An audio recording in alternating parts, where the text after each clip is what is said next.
Yà, ǹjẹ́ mo kí gbogbo ọmọ Yorùbá káàbọ̀ níbikíbi tí ẹ bá ti lórí ọ̀fẹ́ láti máa gbọ́ mi àbí láti máa wò mí ketekete. Ṣáájú ohun gbogbo, kí Olúwa kó bùkún orílẹ̀-èdè mi. Orílẹ̀-èdè wo là ń sọ̀rọ̀ nípa ẹ̀? À ń sọ̀rọ̀ nípa orílẹ̀-èdè olómìnira ìná Yorùbá, tí mo sì nígbàgbọ́ wípé Ọlọ́run Olódùmarè á ṣe kíni? Á gbà fún wa.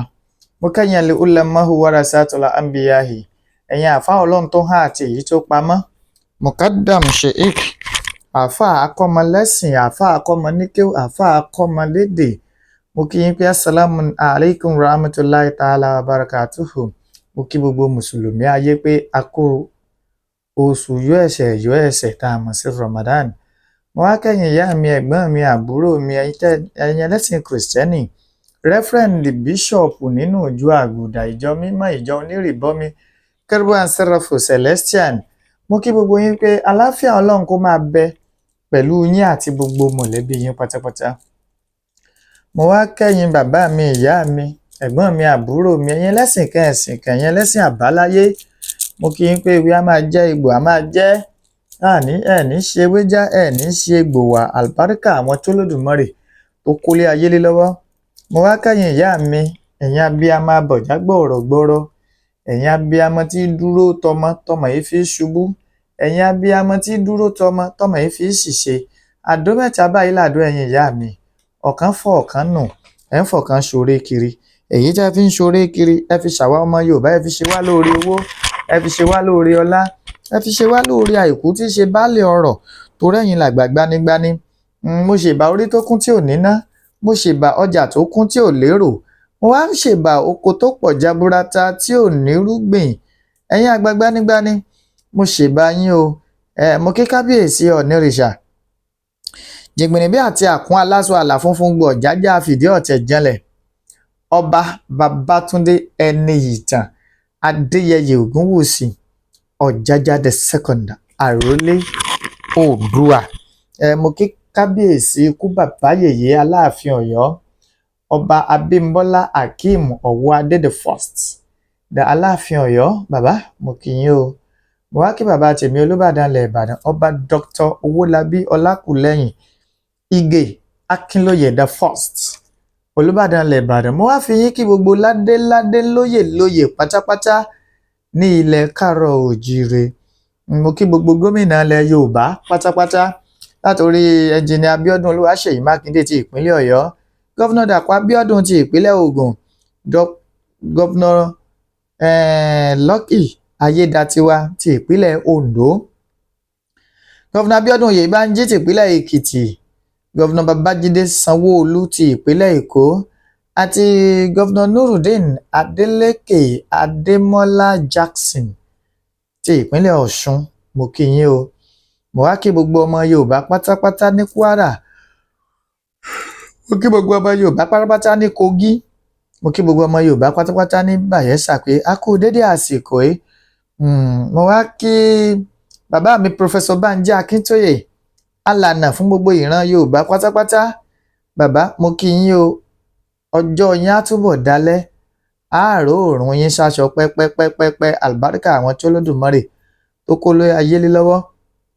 Mo wá kéjìká tí ọ̀já sọ bọ́ lọ́rùn ẹni, májàsọ́lá àdìsá ó máa dé ẹmọ, àkùkọ gàgàrà tó gorí àpáta lọ rèé létéńté, ojú tó lé ojú tó ko, olówó orí ọkọ tó yọ̀ sí ọkọ Adérọ́pò, bàbá Michael, bàbá Yọ̀mídé, bàbá Ronaldo, bàbá Àṣàbí, Ìgbòho mọ̀rí ọmọ alágbàdo òde, ọmọ ládéládé ládé Aláàfin Ọ̀ládé, adé orí aládékún la gbà fáláàfin. Bọ́ bá rú ọ lójú, bọ́ bá pàdé ikú bàbá yèyé lọ́nà kan dán dúró kó bí wọ́n lè rè pé sólòótọ́ adé orí aládékún la gbà fáláàfin. Mo wá kí gbogbo ọmọ Yorùbá pátápátá ní diaspora wípé wọn à ní rùkú yín wá bá wa nílé, àlùbáríkà àwọn tó lódùmarè tó kólé ayé lé lọ́wọ́. Gbogbo ọmọ Yorùbá tó sì wà nílẹ̀ Káàárọ̀ Oòjíire, ẹrù tí abiyamọ kì í tú wò, wọn à ní gbé wá ka yín mọ́lé.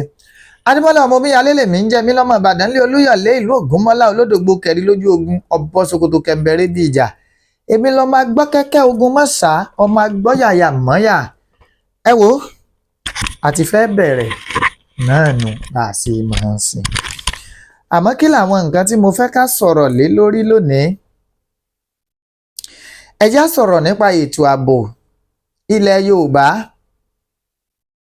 ká sì tún sọ̀rọ̀ nípa ìlú méjì tí wọ́n fi gágbága tí wọn ò nírònú, tí wọn ò ní làákàyè, tí àwọn àgbà inú ìlú yẹn ò lè pè wọ́n ní tùbínùbí pé kí ni tí ń ṣẹlẹ̀, kí ni tó dé tẹ́ ẹ fẹ́ torí tí ò tó nǹkan tẹ́ ẹ fẹ́ pa odidi ìlú méjì run. Tí Fúlàní ọ̀bá pàlú yín run mọ́, ó ṣe wá jẹ́ tó jẹ́ wípé Yorùbá sí Yorùbá náà fẹ́ pàlú ara wọn run. Ìpínlẹ̀ Ọ̀yọ́, bí mo ṣe ń bá yín sọ̀rọ̀ yìí, àwọn ìgbésẹ̀, àwọn nǹkan kan ń ṣẹlẹ̀ ń bẹ̀ tó bùháyà tí ò tiẹ̀ tá a máa pèjúwe tá a fẹ́ ṣe sí. Àwọn kan wà tí wọ́n jẹ́ ajínigbé àmọ́ wọ́n ń wọṣọ ọmọ ológun, wọ́n sì ń káàkiri, ìyẹn nípínlẹ̀ Ọ̀yọ́. Wọ́n á kànlẹ̀kùn ilé, wọ́n á hùwà bí ẹni pé àwọn wá arrest ẹni tí á dẹ̀ wá wọ́n á dẹ̀ gbé gidi gan, wọ́n á dẹ̀ gbé lọ àṣẹ̀yìnwá àṣẹ̀yìnbọ̀. Bá a bá délé sí ọmọ ológun, wọ́n á lẹ́ni náà ò sí lọ́dọ̀ àwọn. Bá a bá délé sí ọlọ́pàá, wọ́n á láwọn ò kófìrí ẹni ọjọ́ bẹ́ẹ̀. Àwa padà rí wípé àwọn ajínigbé ni wọ́n ń bẹ lábẹ́ ìwà burúkú yìí. Ìdí nìyí tá a fi ń pe tolórí tẹlẹ́mù pátápátá tó jẹ́ ọmọ bíbí ìpínlẹ̀ Ọ̀yọ́ àti olùgbé ìpínlẹ̀ Ọ̀yọ́, àtẹ̀yìn ìyá mi bàbá mi tẹ́ ẹ wà ní diaspora, tẹ́ ẹ lórí ọ̀fẹ́ láti máa gbọ́ mi, pé ẹ pe àwọn èèyàn wa tẹ́ ẹ bá fi sílé wípé tán bá gbọ́ kòkòkòkò lẹ́nu ọ̀nà wọn, ká má ṣílẹ̀kùn fẹ́ nìkankan o, ká má ṣe kíni, ká má sọ̀fì sílẹ̀kùn pé ẹ̀ tí ẹ̀ fẹ́ wẹ́n tí ń bẹ́ ń ta, ká má dá o. That is the best thing to do for now.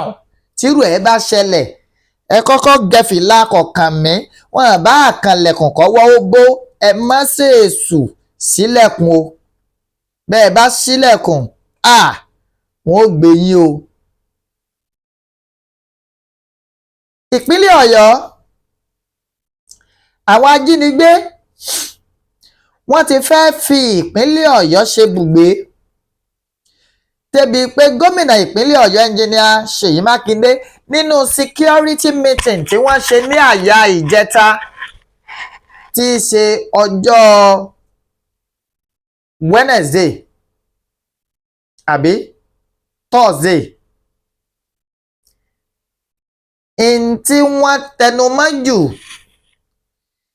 ní bí àwọn ẹ̀ṣọ́ ààbò wọ́n ṣe bẹ̀rẹ̀ sí ní dáàbò bo dúkìá àti ẹ̀mí àwọn èèyàn ní ìpínlẹ̀ Ọ̀yọ́, torí wípé Ọ̀yọ́ state is already surrounded by kidnappers, Fulani Herdsmen and terrorists. Bí mo ṣe ń sọ̀rọ̀ yìí, àfi tá a bá fẹ́ parọ́ fúnra wa lókù, ó níye èèyàn tán ti gbé ní òpópónà márosẹ̀ Ọ̀yọ́ síbàdàn láàrin ọ̀sẹ̀ bíi mélòó kan tá a wà yìí. Ó níye èèyàn tán ti gbé. Gbígbé tán wá ń gbé àwọn èèyàn tán ń gbé wọn lọ, wọ́n ń béèrè fún owó iyebíye. Lẹ́yìn tán bá tún wá gba owó tán, wọ́n ń gbẹ̀mí àwọn èèyàn wọ̀nyí. Now, ẹ rí i pé láàrin ọjọ́ bíi mélòó kan tí mo fi, ẹ má bínú pé mi máa ṣe program constantly mọ́, torí pé àìlásọ ọlọ́run pàká ọmọ pohùn àpérò fọ́mẹ́ríwò, dátà ti fẹ́ gbaṣọ ọlọ́run wa, à ń fọgbọ́n sí ni. Ìdí nìyẹn tá a fi máa ń pè, tí mo fi máa ń bẹ̀bẹ̀ pé ẹ dákun, ẹ ṣàánú wa lórí ọ̀rọ̀ data. Ẹ jọ̀ọ́ nítorí Ọlọ́run. A máa ń ní information, àmọ́ sẹ́ni tí ò tí ì jẹun ní ó ra data 20,000 láti fi ṣe program. Gbogbo data kọlúbọ́ tá a máa ń rà tẹ́lẹ̀, ìní ẹ ti gbé owó lé ní ìlọ́po 100% times 2 ìní báyìí. Bó tún ṣe wá jẹ́ times 2, ọ̀nà tí wọ́n ń gbà á já ó tún wá kọ̀sọ́.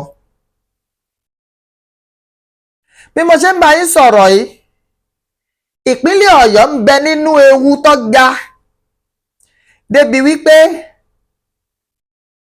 o àti sunrun àsùnforí lóṣùká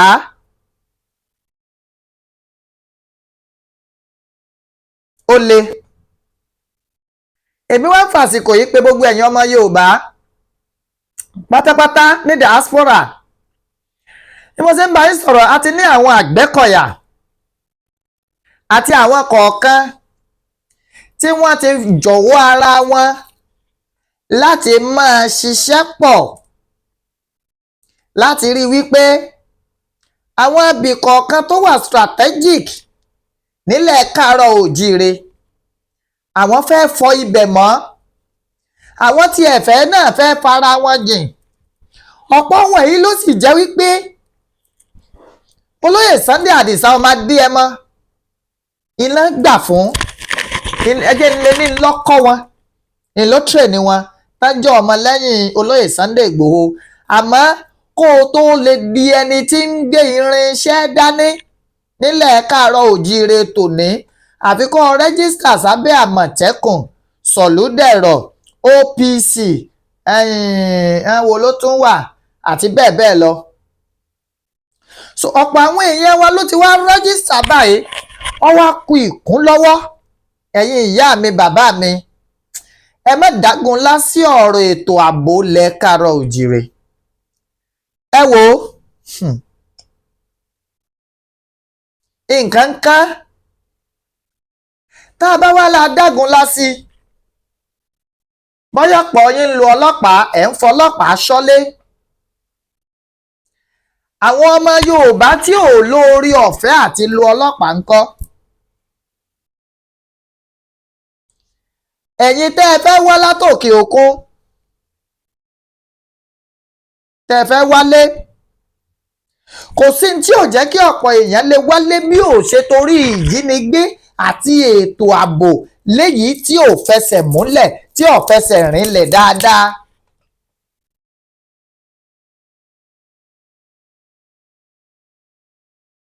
Olófà àmọ́ tá a bá ti ní àwọn tá a trained bá a ti ṣe rí wọn yìí nínú Àgbẹ̀kọ̀yà àtàwọn ẹgbẹ́ kọ̀ọ̀kan tẹ́lẹ̀ ti ṣe tán, we don't want to explain deeper, I don't want to go deeper lórí ọ̀rọ̀ yẹn ju pé bá a ṣe rọra sọ yẹn lọ,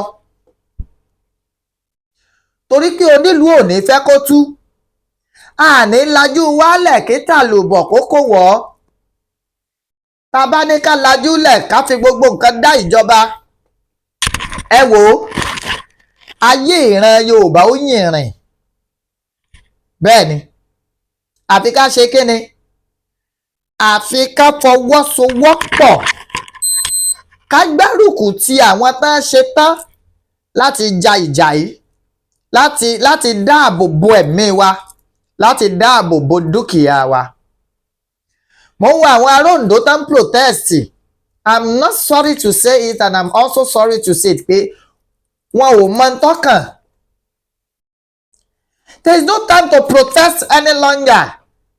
Protest kí ni? Wọ́n ń gbọ̀nà ẹ̀bùrú, wọ́n ń fìyà jẹ yín, ẹ̀yin wá ń gbé blankáàdì, ẹ̀ ń gbé lọ sọ́fíìsì gómìnà, ẹ̀ ń lọ rèé sunkún ẹlẹ́sìn rìn kíjọba wá gbà yín. Ìjọba èwo? Ṣé ìjọba ọ̀ǹgá ti gbára rẹ̀ ná? Kẹ́ tó máa ní kíjọba wá gbà yín. Ìjọba tẹ́ ẹ ní ó wá gbà yín ṣó ti gbára ẹ̀? Ẹ dá ń lóhùn. Ẹni tí ò ríra rẹ̀ gbà, bó o lẹ ṣe fẹ́ kó wá gbà yín? Mo fẹ́ kẹ́ ẹ dáhùn ni o. Àwa rò pé ńgbà tẹ́ bá ti dá sẹ̀ríà fún àwọn tí ń gba ẹ̀yìn ìkùlé gbógun gbé nǹkan burúkú rù yẹn, tẹ́ẹ̀ náà ti rí pé ìran Yorùbá ò sùn, ìgbà náà la tó lè sọ̀rọ̀. Àmọ́ ẹ wá gbé placard, ẹ wá ń jáde ta ẹ̀ṣẹ̀ gbá kan ẹ̀ṣàwó kan. Sorry to say you are not helping matters. àwọn akíkanjú èèyàn wà ń lu Oǹdó náà, akíkanjú wà ń lo Oǹdó. Everything cannot be about court alone. Àwọn tán làwọn ń soríṣiríṣi ẹgbẹ́ òkùnkùn tẹ́ máa léra yín, tẹ́ máa fàdá sára yín, tẹ́ máa fi gbá ṣe ṣe lo gbogbo ẹ́nájì tẹ́ ẹ níyìí kẹ́ ẹ lò ó dojúkọ àwọn tí ń dojúkọ yín ní ìpínlẹ̀ Oǹdó. Ẹ má dúró dèjọba, ẹ nílò àti dúró dèjọba. Tá ṣe wò mí tí mò ń bá yín sọ̀rọ̀ yìí, for the past 4 days ni mo ti ń jẹ́ kí akitiyan mi ó túbọ̀ pọ̀ sí. Là ń wọlé, là ń ṣèpàdé pẹ̀lú àwọn tá a mọ̀ wípé wọ́n tún jí akíkanjú tá a bá ń sọ̀rọ̀ nípa ètò ààbò tá a kọ́ ní ìlànà ìbílẹ̀. Àgbẹ̀kọ̀yà ni ó, igbá ni ó, àwọn tá a bá mọ̀ pé a lè lò tí wọn ò ní gbàbọ̀dè fún ìran Yorùbá, tí wọ́n máa sọ gbogbo ìlóró wá, gbogbo àbàsábà níletò, àwọn tá a mọ̀ wípé wọ́n lè dáàbò bò wá, àwọn là ń approach. Irú èmi ní ìsìn ó lójú tí mo lè ṣe, oore tí mo lè ṣe wọ́n náà ni kí n máa ké gbàjarì báyìí pé ẹ dákun ẹ bá wa ràn wọ́n lọ́wọ́, and we don't want to show their face. Pé kàrá ní warrior we are not ready to do that. What we want to do and planning to do is to have a formidable warriors out of Àgbẹ̀kọ̀yà, Sọ̀lúdẹ̀rọ̀ àtàwọn ẹgbẹ́ kọ̀ọ̀kan tá a ṣe tán láti gbèjà àran Yorùbá. Vigilante Group of Nigeria, VGN, àwọn náà wà ń bẹ̀. Tiwa ni wípé láti kún wọn lọ́wọ́ so that ilẹ̀ Yorùbá yóò lè ní ìfọ̀mọ́. Kò síbi tó safe mọ́ o. Gbogbo òpópónà wa bá a bá ń kurọ́ fúnra wa lókù, kò síbi tó safe. Àmọ́ mind you, àwọn òbílẹ̀jẹ́ kan náà wà nínú ọmọ Yorùbá. Irú agbódegbà tán mú nípínlẹ̀ Kwara níbi ọjọ́ bíi mélòó kan sẹ́yìn, Yorùbá ni now. Ẹ ń ya agbódegbà fún àwọn tó fẹ́ digun ja ìran yín, ṣe rí pé ọ̀pọ̀ màlè lọ́pọ̀ nílẹ̀ Yorùbá. Bó ṣe wà káàkiri náà nìyẹn o. There's something in Ondo State. Èmi sì máa ń sọ̀rọ̀ kan pé ó ṣòro kí àjòjì kó mọ ibi tá a sin òkú baálé ilé sí tí ó bá lọ́wọ́ aráalé nú. Gbogbo ogun tí ń jà ìran Yorùbá pátápátá, ogun ara wa náà ní ń jà wá, kì í ṣogun ìta. Bẹ́lẹ̀ ń jáde tógun ìta ń bẹ̀. So a ní láti kọ́kọ́ put our house in order. Ká kọ́kọ́ ṣe ètò láàrin ara wa, ọ̀nà tá a lè gbà láti jẹ́ kíni, láti jẹ́ kí ètò ààbò kó gbópọn. This is not the time for protest. It is not the time for unnecessary protest. Ètò ààbò yìí, ìgbà tá a bá protest, ibi ẹ ti lọ protest, wọ́n ti fẹ́ pa àwọn èèyàn yín tán lábúlé. What is the essence of the protest? Àmọ́ ẹ jẹ́ aróra wa nínú ilé kọ̀ọ̀kan ká lákíkanjú ọmọ. Tá a bá ní akíkanjú ọmọ, ẹ wo lóyè Sunday Igboho Òòṣà, Àdìsá ọmọ Adéyẹmọ, ẹ wo akitiyan wọn náà. Ká wá mọ̀ nírú olóyè Sunday Igboho Òòṣà ń gbà yẹn, báwo la fẹ́ ṣe? How do we go by it? Àmọ́ ló ń lo lóyè Sunday Igboho Òòṣà fún ìran Yorùbá. Ó ṣí wa lójú ní ìsìn báyìí. Ẹ ti fún lóyè Sunday Igboho Òòṣà síbi tẹ́ ẹ fi wọ́n sí. Àsìkò wá tó tí fún èmi ẹ̀yin láti gbèjà ara wa. Ẹnìkankan ò ní wá gbèjà wa o. bàbá mi ìyá mi tí ń bẹ l'Amẹ́ríkà kọ́ ló ń kidnap o, àwọn ẹ̀gbọ́n mi àbúrò mi tí ń bẹ ní London kọ́ ló ń kidnap o, èmi ẹ̀yin tẹ́ wà nílẹ̀ káàárọ̀ òjíire tẹ́ ní físà bèlìntàṣe pẹ́ ní passport bèlìntàṣe pẹ́ ní físà, àwa ní ẹ̀mí wa òde, àmọ́ wa náà ilà àwọn bàbá wa tí ń bẹ nílùú èbó fi ń somira torí wípé wọ́n ń rí èèyàn máa pè nílé wípé aláwọn èèyàn ń lé. mo dẹ̀ wá pẹ̀yìn ọba wa, ẹ má lajú yín lẹ̀ kí tàlùbọ̀ ó kò wọ́ o. Ikú ti ń pa àwọn ọmọ Yorùbá lẹ́yọrọ lẹ́yọrọ, wọ́n wá mú wọn lẹ́yọ kọ̀ọ̀kan ṣínkún ṣínkún, wọ́n wá ń pa wá. Ẹ dákun, I'm appealing to everybody, ọ̀nà tá a bá lè máa gbà kún àwọn tí wọ́n ti ṣetán láti fira wọn jìn, tá a bá lè gbà láti máa kún wọn lọ́wọ́ ní kẹ́ ẹ jẹ́ á ṣe. Eléyìí ṣe eré fíìmù bàbá Sàlá, àríṣẹ́ má ṣe àgbà ọ̀lẹ́ni, bàbá ranjú kalẹ̀ tí gbogbo nǹkan bá bàjẹ́ wọ́n padà bi wá léèrè o pé the little contribution tẹ́ lórí ọ̀fẹ́ tẹ́ fi lè contribute sí nǹkan yìí tí ò fi ní wọ́ kí lẹ ṣe. Ìdí nìyẹn o tá a fi ń lọ rèé báwọn Àgbẹ̀kọ̀yà. I still had a meeting pẹ̀lú Àgbẹ̀kọ̀yà ìjọba àbílẹ̀ Ẹdó ní àná. Wọ́n ṣàlàyé àwọn nǹkan tán nílò. Ìdó Èrúwà road, àwọn Àgbẹ̀kọ̀yà wọ́n fẹ́ bẹ̀rẹ̀ ẹṣẹ́ ń bẹ̀. Àkàrà road, Akínyẹlé Ọ̀yọ́ Ògbómọ̀ṣọ́ Ìlọrin road wọ́n fẹ́ bẹ̀rẹ̀.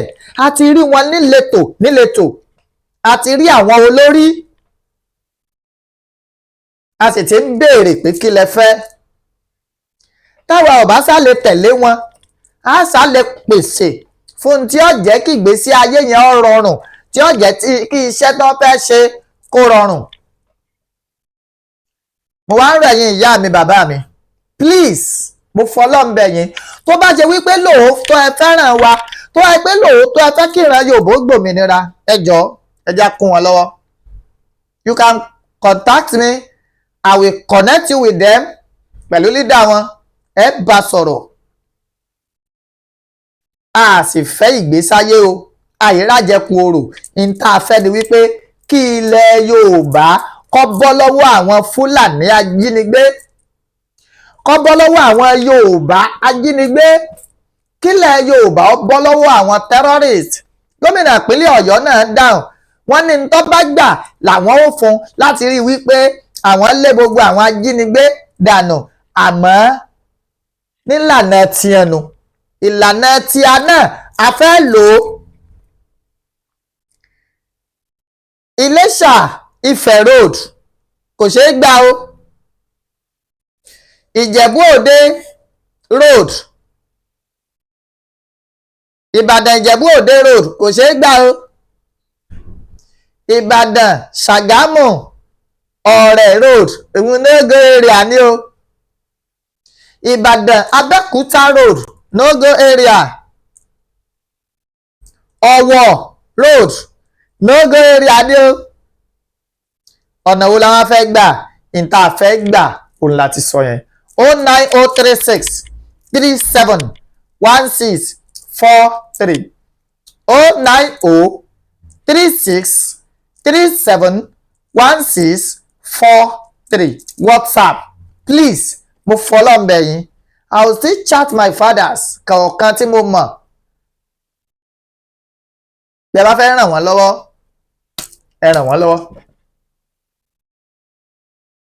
láti dákún, láti fi assist wọn lórí ọ̀rọ̀ ìran Yorùbá.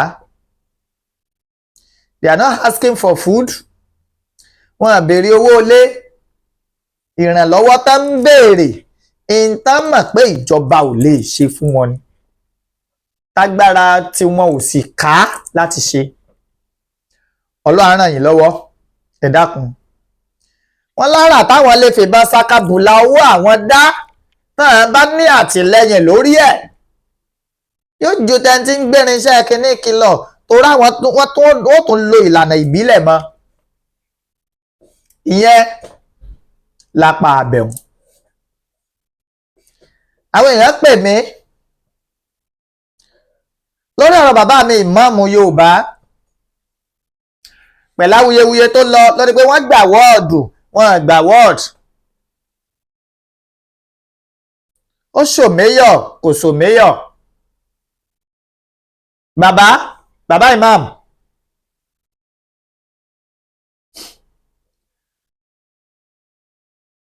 bọ́mọdé bá gúnyán eérú àgbà ògbọ́lọ̀ ró káyè pẹ̀. Ọmọdé lè kéwé àmágbà ò gbọ́dọ̀ ṣe láńgbáláńgbà. Tẹ́ ẹ bá nínú bí àwọn ọ̀dọ́ ọ̀ràn Yorùbá ká wá sọ̀rọ̀ tẹ́ wá lè máa rìpláì wọn padà kódà ibi gẹ́gẹ́rẹ́ là á bá gbà.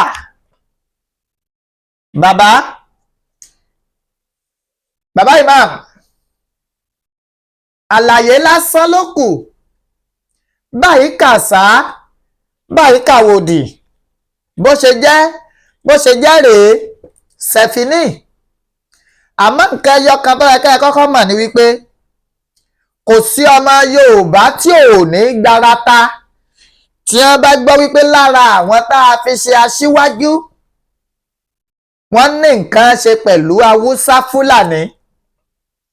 Àmọ́ ọ̀rọ̀ yín ti wá gba sùúrù. Ewúrẹ́ tó kó sí ìsọ̀ aláwo láláwo ọ̀bá ní sùúrù yóò mà jẹ gbèsè. Ẹ gbọ́ ewúrẹ́ bẹ́gìlà sísọ̀ aláwo wá bẹ̀rẹ̀ sí ní yọ pankẹ́rẹ́ ńléwúrẹ́ ní òsò àwo. Gbogbo àwo ní ọ̀fọ̀ tán. Àmọ́ pẹ̀lẹ́kùtù tó bá ní sùúrù tọ́ra farabalẹ̀ yóò rọra rí ewúrẹ́ lé bọ́ta láì ní sí pé nǹkan kan gbèsè ṣẹlẹ̀. Lídà mi ò méyọ̀ youth leader fún Yorùbá Nation, ẹ dákun àsìkò yìí ẹ jẹ́ gbogbo wa ó lo ìfẹ́. Yes, ẹ jẹ́ á lò fẹ́.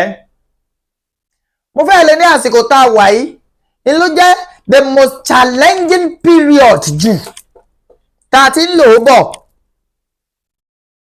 Torí pé àwọn kan lẹ̀ Yorùbá ti darapọ̀ máwọn ẹni bí.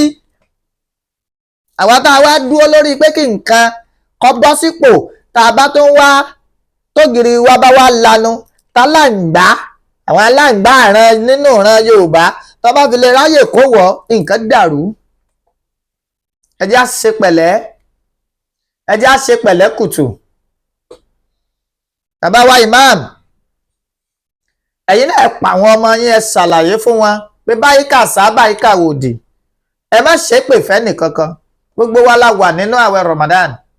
Èmi náà ń gbàwẹ̀, I'm a Muslim, but I always say I'm not a fanatic. Mo lẹ́gbọ̀n tó jẹ́ Christian, mo lẹ́gbọ̀n tó jó ń ṣẹ̀ṣe, èmi gẹ́gẹ́ fúnra mi ń sín gbẹ́rẹ́ tààrà. Ṣé wàá jẹ́ ẹ pa mí? Mọ̀ ń jà ṣe jẹ́ mọ̀nàkàyì. So ẹ jọ̀ọ́ bàbá imam ẹ jẹ́ á lòdì sí nǹkan tí ò bá yẹ kí wọ́n bá wa ń bẹ̀.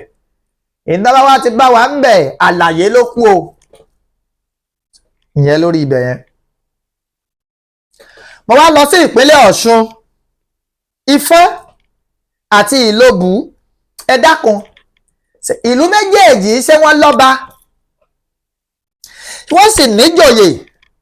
Èéṣe táwa jẹ́ pé ẹ̀ ń fi gbogbo ìgbà gbómi ìjà kaná tẹ́ ẹ̀ jogun ó sinmi ẹ̀ ń dáná sunlé ẹ̀ ń para yín ní gbogbo ìgbà.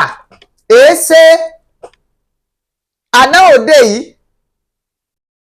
ó níye ẹ̀mí tó ṣòfò ní Ìlóbù pẹ̀lú Ifá.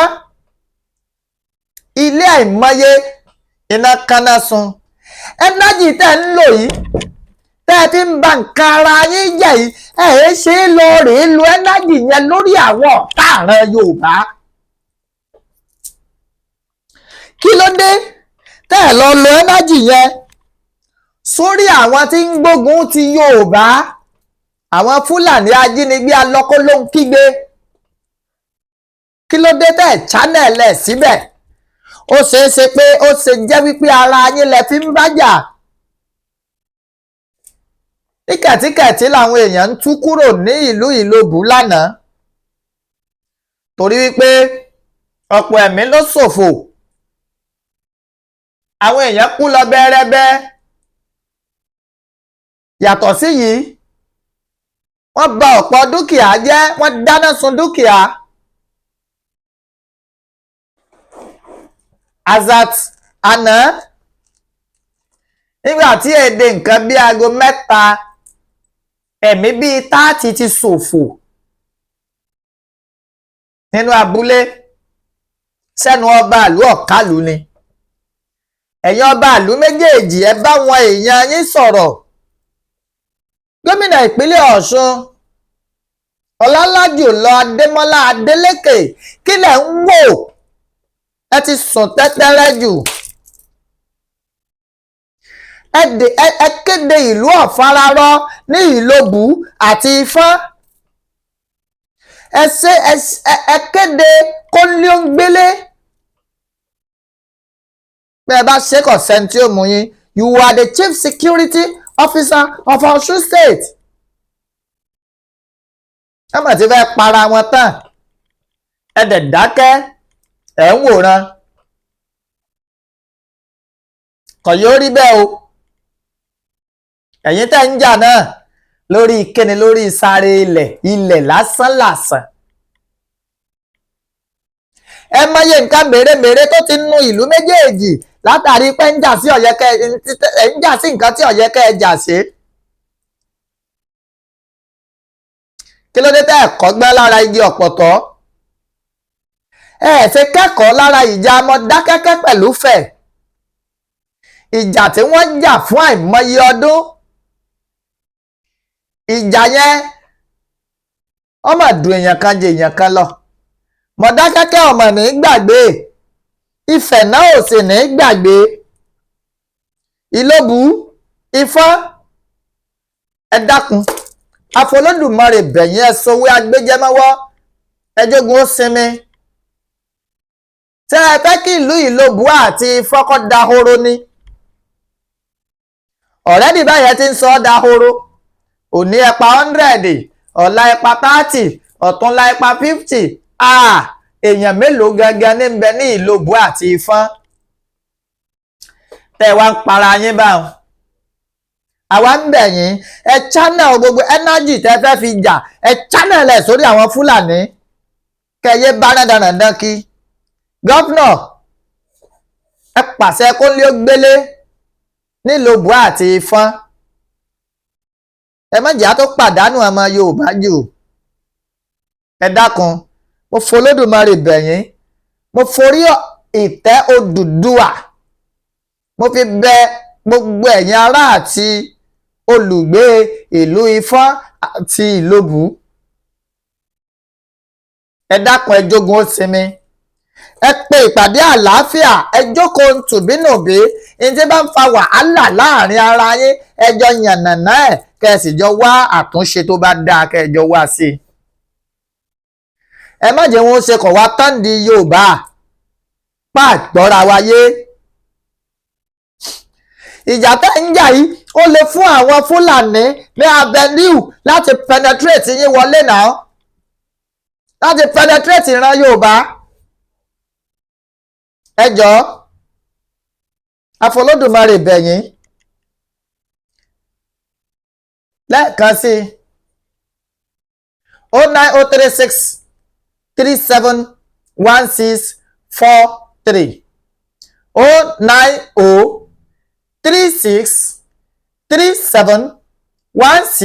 09036371643.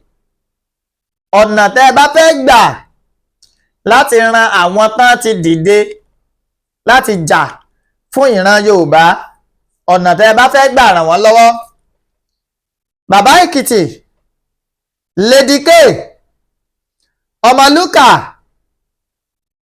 Òmeyọ̀, ta tún ni àti gbogbo ẹ̀yin tó kù pátápátá tẹ́ ẹ jẹ́ agitator fún Yorùbá nation, ẹ dákun ẹ kún àwọn èèyàn wọ̀nyí lọ́wọ́. ẹ dẹ̀ jẹ́ kí gbogbo wa máa bá àwọn tá a bá mọ̀ lákíkanjú ká máa bá wọn sọ̀rọ̀ ní gbogbo ibi tá a bá wà. kájọ rò ó ọ̀nà tá a fẹ́ gbà dáàbò bo ìran wa. ẹ má gbàgbé ẹni nílé ìpínlẹ̀ Ọ̀yọ́ yóò gbọ́ òpópónà kọjá débàdàn, ẹni tí ń lọ sọ́sùn òpópónà ẹ gbà kọjá. torí náà nǹkan ẹ jẹ́ a jọ fọwọ́sowọ́pọ̀ ká lé ẹlẹ́yọ̀rọ̀ jìnnà láàrin wa ká tó wá ṣẹ̀ṣẹ̀ wá fàbọ̀ fàgbádìẹ. ẹ jọ̀ọ́ nítorí Ọlọ́run lẹ́ẹ̀kan sí 09036371643. Ọlọ́run ní ṣẹ́ran wa lẹ́ran ògún o, a ní pàdánù, a sì ní rógbé sọnù bí ò ṣe bí ọmọ. mo f'Olódùmarè bẹ̀yín, ẹ jẹ́ á kún wọn lọ́wọ́. mo dúpẹ́ o. Adémọ́lá ọmọ omíyalé lèmi ń jẹ́, ọmọ alẹ́ mi lọ́mọ Ìbàdàn ní Olúyọ̀lé ìlú Ògúnmọ́lá olódògbò kẹrin lójú ogun ọ̀bọ Sòkòtò kẹ̀mbẹ̀rẹ̀ bí ìjà. èmi lọ́mọ agbọ́ kẹ́kẹ́ ogun mọ́sà, ọmọ agbọ́ yàyà mọ́yà. ẹ wò ó, a máa retí yín. ẹ mẹ́sàgì, ẹ jẹ́ a jọ sọ tó bá yẹ pé lóòótọ́ ẹ fẹ́ràn ìran Yorùbá. yes, àsìkò tá a fẹ́ kẹ́ ẹ fi hàn rèé. a ní òsáwọn tó fẹ́ jà fún wa, ogun ń wọlé kó wa. àsìkò wa ti tó láti ṣe kíni, láti dáàbò bo gbogbo àwọn agbègbè wa. mo kádìsá ọmọ Adéyẹmọ, ẹni tó fi ipa rere lélẹ̀ tí gbogbo wa ń tọ̀. ìgbà tí mo ń bá àwọn Àgbẹ̀kọ̀yà ṣèpàdé lánàá, mo ní májàsọ́lá àdìsá ọmọ Adéyẹmọ ti kọ̀tàn tí ò ní tán. ẹ̀yin náà àtèmi ẹ jẹ́ á kọ̀tàn tá a fi ní tán lẹ̀ Yorùbá. tá a bá gbọ́ pé àwọn Àgbẹ̀kọ̀yà wọnú gbóǹbí o, wọ́n mà ti káwọn ajínigbé, àwọn Fúlàní afipábánilòpọ̀ ajẹnilóko, wọ́n mà ti kó bí àwọn 100. ìwúrí yẹn yóò jẹ́ ìwúrí gbogbo ọmọ Yorùbá ni, kò lè jẹ́ ìwúrí tèmi nìkan, kọ̀sí á rí wípé ń tá a gbìn ń ti ń sèso re. ẹ dákun 09036371643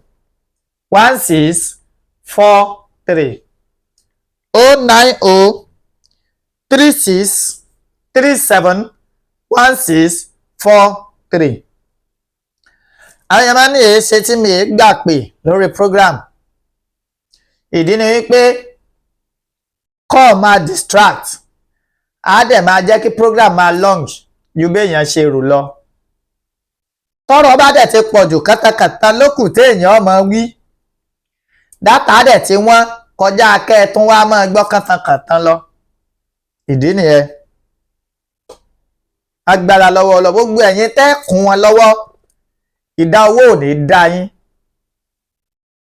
lágbára lọ́wọ́ Ọlọ́run ẹ̀ ní ńlá kàtàkẹ́ tó rí mi. Àdìsá ọmọ Adéyẹmọ, ẹ bá báwọn èèyàn sọ̀rọ̀. Àdìsá, òrùlé ilé yín ti ń jò, a sì ti rí àwọn kápẹ́ńtà náà fẹ́ wá nǹkan kan máa fi dí iná kẹ́ ẹ fi dé. kíní tí wọ́n patch ẹ̀ àwọn kíní bíi gọ́ọ̀mù báyìí wọ́n kò ká pèsè ẹ̀ fún wọn. Thank you.